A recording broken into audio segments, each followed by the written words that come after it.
Imagine a scenario where a modern fleet of hostile heavy warships cruises freely through the West Philippine Sea, operating under the assumption that the defending nation is entirely defenseless from the air.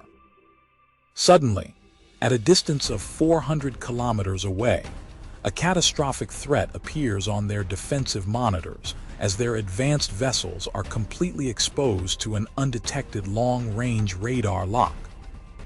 This devastating tactical strike does not originate from a $100 million United States F-16 Block 70 fighter, but rather from a highly modified light combat platform, the Philippines' FA-50 Block 70. On July 7, 2026, Philippine Defense Secretary Gilberto Teodoro Jr. shifted the geopolitical stakes by officially confirming that the Philippine Air Force is integrating a crucial standoff weapon capability into its new fleet. This strategic pivot became an absolute necessity after Manila's ambitious $5.58 billion United States proposal for 20 American F-16 fighters stalled due to intense budget limitations, leaving the archipelago highly vulnerable to external maritime pressure. With over 74 foreign military and Coast Guard vessels monitored operating inside the Philippine Exclusive Economic Zone in June 2026, leading global defense analysts argue that Manila faced a critical defensive emergency. On paper, their only tactical salvation would be an affordable, asymmetric solution. Under the approved Horizon 3 modernization phase, the Department of National Defense secured a $700 million United States contract on June 3, 2025, to procure 12 brand new FA-50 Block 70 jets from Korea Aerospace Industries, while dedicating an additional $64 million United States to upgrade 11 existing FA-50PH variants. By integrating active electronically scanned array radars and long-range missiles, this combined fleet of 23 aircraft aims to shatter the assumption of aerial dominance by external powers. Before we go on, do you think this light fighter upgrade is enough to secure the region? And tell me where you are watching from. Please subscribe to our channel to stay updated on this unfolding defense story. To understand how this light platform achieves such a massive tactical leap, we must look directly at the hardware metamorphosis, turning the aircraft into a sophisticated long-range hunter. The core of this transformation lies within 3 interconnected mechanical and electronic upgrades that fix the previous limitations of the fleet. First, the old mechanical pulse Doppler radar is completely removed. In its place, Korea Aerospace Industries is integrating the advanced Phantom Strike active electronically scanned array radar developed by Raytheon, or the comparable ESR-500A system from LIG Next 1. Unlike legacy systems, this active array radar transmits over multiple fluid frequencies simultaneously. This technological leap doubles the target detection range of the jet and grants the ability to track dozens of low-profile threats, including unmanned aerial vehicles and fast attack craft, while remaining completely resistant to hostile electronic jamming. Second, this newfound tracking clarity unlocks true beyond visual range missile capabilities. The upgraded mission computers allow the jet to carry and guide advanced air-to-air missiles like the AIM-120 AMRAAM. Defense analysts observe that this single upgrade elevates the platform from a basic territorial patrol craft into an interceptor that can eliminate hostile aerial assets from over 100 kilometers away, long before the archipelago is exposed to direct danger.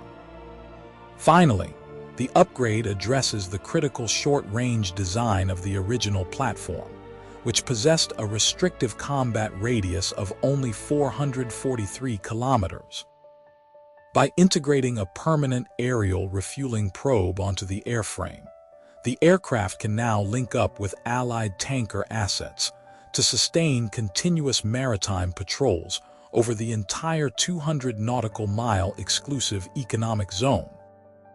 This hardware synergy creates a highly potent, survivable sensor node capable of projecting power into highly contested airspace without requiring the massive infrastructure of a heavy fighter wing.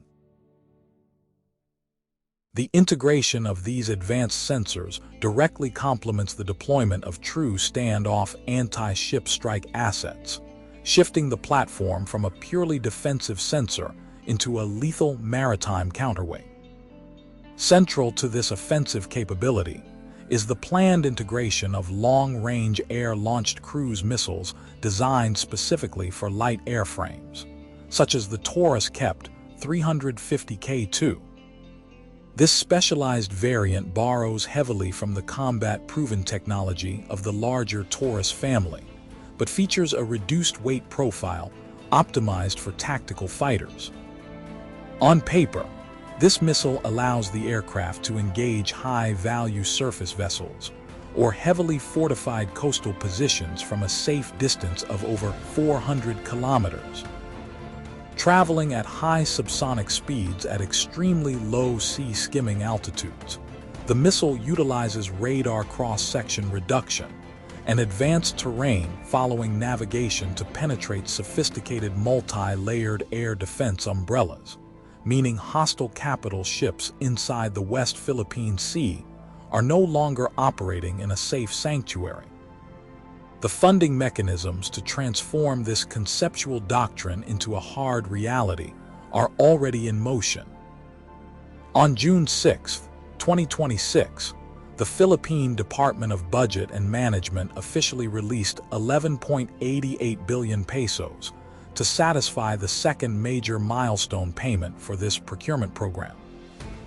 By building a unified fleet of 23 standardized Block 70 aircraft, through the combination of 12 new builds and 11 upgraded legacy jets, the Philippine Air Force is establishing a sustainable high-density mass of precision firepower at a fraction of the cost required to operate heavy twin-engine fighters.